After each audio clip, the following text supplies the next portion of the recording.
فبأي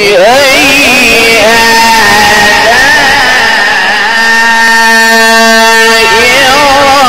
ربكما